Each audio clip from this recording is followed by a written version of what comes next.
Let's rewind to 1903. Noong panahon na yon, sikat na sikat sa buong mundo ang abaka o Manila hemp.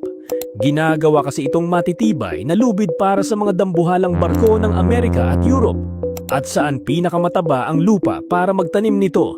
Yes, sa Davao. Dahil kulang sa manggagawa noon, libo-libong mga Japanese laborers ang dinala rito.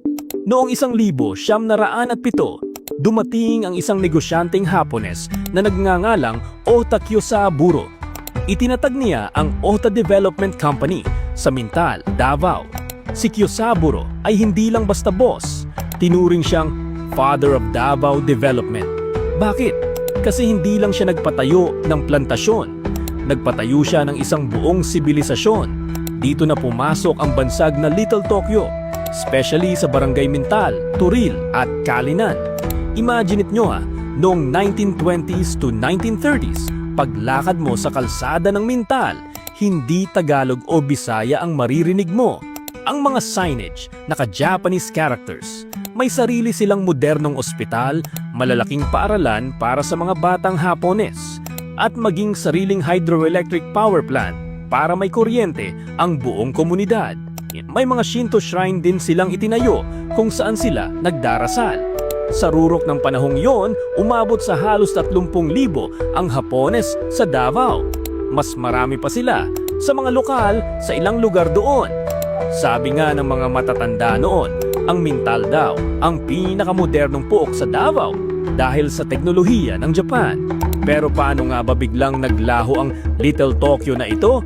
Ang ganda na sana ng samahan ng mga lokal at ng mga Hapones sa Davao.